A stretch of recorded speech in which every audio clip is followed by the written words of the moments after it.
BJPಯವ್ರಿಗೆ ಅವ್ರು ಏನು ಕೈಲಿ ಅರಿಲಾರದೆ ಇರೋದಕ್ಕೆ ಈ ಥರದ್ದೆಲ್ಲ ಮಾತನಾಡ್ತಾರೆ. ನೀವು ದಯಮಾಡಿ ಒಂದು ರಿಕ್ವೆಸ್ಟ್ ಮಾಡ್ತೀನಿ, ನಿಮ್ಮ ಕಾರ್ಯಕ್ರಮ ಏನು ಹೇಳ್ರಿ ಅಂತ ಕೇಳಿ.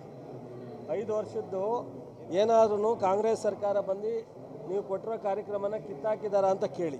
ಜಾಸ್ತಿ ಮಾಡಿದಾರೋ ಕಡಿಮೆ ಮಾಡಿದಾರಂತ.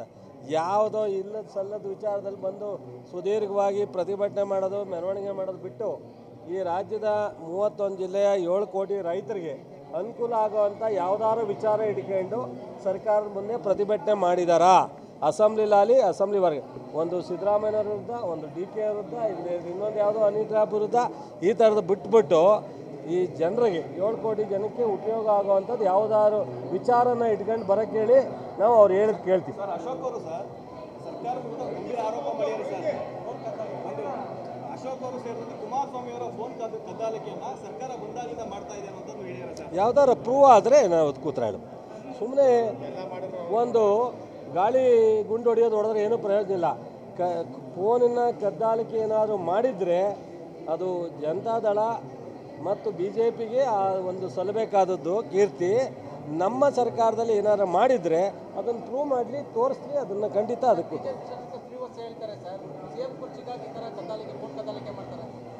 ನೋಡ್ರಿ. ನಮ್ಮಲ್ಲಿ ಆ ಪ್ರಶ್ನೆ ಇಲ್ಲ. ಯಾವ ಥರ DK ಅವ್ರು ಹೇಳಿದಾರ, ಸಿದ್ದರಾಮಯ್ಯವ್ರು ಇವತ್ತು ನಾಯಕರು, ಮುಂದೆನೂ ನಾಯಕರು. CMನ್ನು ಯಾರಿರಬೇಕು, ಯಾವಾಗ ಯಾರನ್ನ ಬದಲಾವಣೆ ಮಾಡಬೇಕು ಅನ್ನೋದನ್ನು ತೀರ್ಮಾನ ಮಾಡೋದು ನಮ್ಮ ಹೈಕಮಾಂಡು ಅಂತ ಸಿದ್ದರಾಮಯ್ಯವ್ರು ಹೇಳೋರೆ, DK ಅವರು ಹೇಳೋರೆ. ಪ್ರಶ್ನೆ ಇಲ್ಲ. ಸೊ ಇವ್ರಿಗೆ ಯಾಕೆ ನಮ್ಮ ಪಕ್ಷದ ಮುಖ್ಯಮಂತ್ರಿಗಳನ್ನ ಬದಲಾವಣೆ ಮಾಡಬೇಕೋ ಬೇಡ ಅನ್ನೋ ತೀರ್ಮಾನನ ನಮ್ಮ ಪಕ್ಷದ ಹೈಕಮಾಂಡ್ ಮಾಡ್ತಾರೆ ಅಂತ ಅವರಿಬ್ಬರೇ ಸಮಾಧಾನ ಇರೋನಾಗ ಇವ್ರಿಗೆ ಯಾಕೆ? ಇವರು ಎತ್ತಾಳು ಸರ್ ಮಾಡಕ್ಕೆ ಕೇಳಿ, ರಮೇಶನ್ ಸರ್ ಮಾಡಕ್ಕೆ ಕೇಳಿ, ಅವ್ರು ಯಾರೋ ಇನ್ನೊಬ್ಬ ಮೈಸೂರು MP ಮಾಜಿ MP ಪ್ರತಾಪ್ ಸಿಂಹನ್ ಸರ್ ಮಾಡಕ್ಕೆ ಕೇಳಿ, ಆಮೇಲೆ ನಮ್ಮ ಹತ್ರಕ್ಕೆ ಬರಲಿ. ಚರ್ಚೆ ಆಲಿ ಬಿಡಿ. ಈಗ ಯಾರಿಗೂ ಅನ್ಯಾಯ ಮಾಡಲ್ಲ, ಎಲ್ರಿಗೂ ನ್ಯಾಯ ಕೊಡ್ತೀವಿ. ಯಾವುದೇ ಸಮಾಜದ ಪ್ರಶ್ನೆ ಇಲ್ಲ, ಎಲ್ಲ ಸಮಾಜಕ್ಕೂ ನ್ಯಾಯ ಕೊಡ್ತೀವಿ ನಾವು. ಸೊ ಚರ್ಚೆ ಮಾಡಲಿ, ತಪ್ಪೇನಿದೆ. ಮುಸ್ಲಿಂ ಸರ್ಕಾರ ಅಂತ ಅಶೋಕ್ ಅವರು ಹೇಳ್ತಿದ್ದಾರೆ ಸರ್. ಈಗ 5 ಗ್ಯಾರಂಟಿ ಮುಸ್ಲಿಮ್ಸ್ ತಗೋತಾರ? ನಾನು ಇವತ್ತೆಲ್ಲ ಕೃಷಿ ಹೊಂಡ ಕೊಡ್ತಾಯಿದ್ದೀನಿ, ಮುಸ್ಲಿಮ್ ತಗೋತಾರ? ಏನು ಮಾತಾಡ್ತಾರ್ರಿ? ಸುಮ್ಮನೆ ಏನೋ ಒಂದು ಹೇಳಿದ್ರೆ. ಈಗ ನಾವು ಸಬ್ಸಿಡಿ ಕೊಡ್ತೀವಿ, ಸಹಾಯಧನ ಕೊಡ್ತೀವಿ, 10 kg ಅಕ್ಕಿ ಕೊಡ್ತೀವಿ, ಮುಸ್ಲಿಮ್ಸ್ 5 ಲಕ್ಷ ಬಡ್ಡಿ ರಹಿತ ಕೊಡ್ತೀವಿ. 99% ಸೊಸೈಟಿಗಳಲ್ಲಿ ಬಡ್ಡಿ ರಹಿತ ಸಾಲ ತಗೊಳ್ಳೋರು ಯಾರು? ಅಶೋಕ್ ಕೇಳಿ. ಸಂವಿಧಾನ ಬದಲಾವಣೆ ಮಾಡ್ತೀವಿ ಅಂತ ಹೇಳಿದರೆ ಅದಕ್ಕೆ ಆರೋಪ ಮಾಡ್ತಾ ಇರೋದು ಸರ್. ಸಂವಿಧಾನ ಬದಲಾವಣೆ ಮಾಡ್ತೀವಿ ಅಂತ ಹೊರಟಿದ್ದಾರೆ BJPಯವರು. DK ಶಿವಕುಮಾರ್ ಹೇಳಿದ್ರಂತೆ ಸರ್. ಇದು ರಾಜ್ಯಸಭೆಗೆ ಲೋಕಸಭೆ ಚರ್ಚೆ ಆಗ್ತಾ ಇದೆ ಸರ್. ಸಂವಿಧಾನದ ವಿಚಾರನ ಕೆಣಕಿರೋರು, ಮಾತನಾಡಿರೋರು BJPಯ ನಾಯಕರು. ನೋಡ್ರಿ, ಮೊನ್ನೆ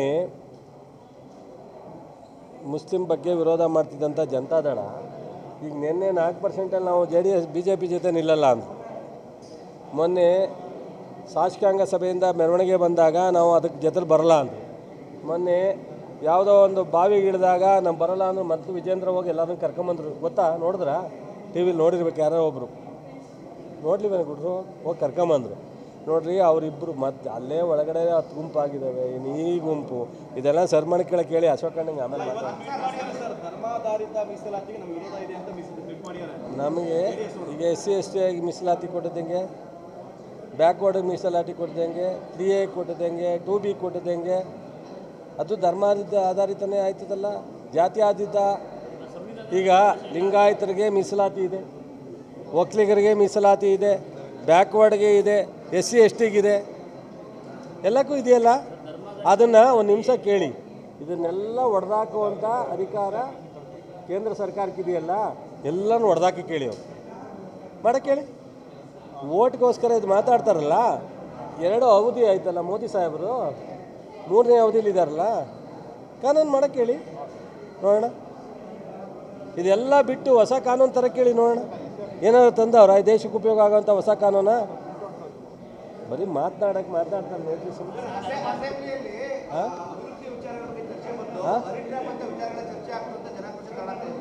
ಜನ ಪೂರ್ಣ ಅಸೆಂಬ್ಲಿ ಮುಗಿದು ಕೊನೆ ದಿವಸ ಬಜೆಟನ್ನು ಒಪ್ಪಲಾರದಲ್ಲೇ ಅವರಿಗೆ ಈ ಹನಿ ಟ್ರ್ಯಾಪ್ ವಿಚಾರನ ತಂದರು. ಕೊನೆಯಲ್ಲಿ ನೀವು ಬರಿತಿದ್ರಿ ನೆಕ್ಸ್ಟ್ ಡೇಗೆ ಯಶಸ್ವಿ ಬಜೆಟ್ ಅಂತ. ಅದನ್ನು ತಪ್ಪಿಸ್ಬೇಕು ಅಂತ ಡೈವರ್ಟ್ ಮಾಡಿದ್ರು ಅಷ್ಟೇ. ಸಂಪೂರ್ಣ ಸದನ ನಡೀತು. ಕೊನೆ ಬಿಲ್ ಪಾಸ್ ಮಾಡೋಣಾಗ ಈ ಇಶ್ಯೂ ತಂದರು. ಬಿಲ್ ಪಾಸ್ ಮಾಡೋಣಾಗ ಯಾಕೆ ತಂದರು ಅಂತ ಅಂದರೆ, ಸೊ ಈ ಸದನ ಸಂಪೂರ್ಣವಾಗಿ ಫೇಲ್ಯೂರ್ ಆಯಿತು, ಇವರು ವಿರೋಧ ಪಕ್ಷದವರು ಅನ್ನೋ ಒಂದು ವಿಚಾರ ಬರುತ್ತೆ ಅನ್ನೋ ಕಾರಣಕ್ಕೋಸ್ಕರ ಡೈವರ್ಟ್ ಮಾಡಿ. ಪಕ್ಷದವರನ್ನೇ ಚೀಟಿ ಕೊಟ್ಟು ಇದನ್ನ ಹೈಪ್ ಮಾಡಿಸೋದಂತಲ್ಲ ಸರ್. ಅದನ್ನು ಹೇಳ್ತಾರೆ, ಅದನ್ನು ಗೊತ್ತಿರೋರು ಯಾರು? ಎತ್ತಾಳವ್ರಿಗೆ ಸರಿ ಹೇಳ್ತಾರೆ ಅವರು. ಎತ್ತಾಳವ್ರಿಗೆ ಚೀಟಿ ಕೊಟ್ಟು ರೈಸ್ ಮಾಡಿಸೋರು ಅಂತ ನಾವು ನೋಡಿಲ್ಲ, ನೀವು ನೋಡಿಲ್ಲ. ಅವ್ರು ಹೇಳತ್ತ ನಾವು ನೆನಬೇಕಾಗತ್ತಾ? ನಾನು ನೋಡಿಲ್ಲಪ್ಪ, ನಾನು ನೋಡಿಲ್ಲ. ಹೊಟ್ಟೆ ಹಸಿತದ ನೆನೆ ಹೇಳಿದ್ನಲ್ಲಪ್ಪ, ಆಕಸ್ಮಿಕ ಮಾತನಾಡೋದನ್ನ ರಾಜಕೀಯವಾಗಿ ಪ್ರೇರೇಪಣೆ ಮಾಡೋದು ಬೇಡ. ಆಕಸ್ಮಿಕ ಮಾತನಾಡಿದರೆ ನಾನು ಅದನ್ನು ಸರಿ ಅಂತ ಒಪ್ಕೊಳ್ಳಲ್ಲ ಅಂತ ಹೇಳಿದ್ದೀನಿ. ನಾನು ಮಾತಾಡೋದು ತಪ್ಪೇ, ಇನ್ನೊಬ್ಬರು ಮಾತಾಡೋದು ತಪ್ಪೇ. ಆಕಸ್ಮಿಕ ಮಾತನಾಡೋದು ಅದನ್ನ ದೊಡ್ಡ ಪ್ರಮಾಣದಲ್ಲಿ ಮಾತನಾಡೋದು ಬೇಡ. ದಯಮಾಡಿ ಎಲ್ಲರೂ ಕೇಳ್ರಿ. ಆ ಥರ ಮಂಡ್ಯ ಜಿಲ್ಲೆಗೆ ಜನಕ್ಕೆ ನೋವಾಗಿದ್ದರೆ ನಾನೇ ವಿಷಾದ ವ್ಯಕ್ತಪಡಿಸ್ತೀನಿ. ಅದನ್ನು ಸಂಪೂರ್ಣ ಕೈ ಬಿಡಲಿ. ನಮ್ಮೆಲ್ಲ ರೈತ ಸಂಘಟನೆಗಳಿರ್ಬೋದು, ಯುವಕರಿರ್ಬೋದು, ರೈತರಿರ್ಬೋದು. ಸೊ ಅವರು ಒಬ್ಬರು ಈ ರಾಜ್ಯದ ನಾಯಕರು. ಅವರೇನು ಮಂಡ್ಯ ಜಿಲ್ಲೆನ ಕಡೆಗಣಿಸೋದು, ಮಂಡ್ಯ ಜಿಲ್ಲೆ ಜನರ ಬಗ್ಗೆ ಅಸಭ್ಯವಾಗಿ ನಡ್ಕೊಳ್ಳೋ ಪರಿಸ್ಥಿತಿ ಇಲ್ಲ.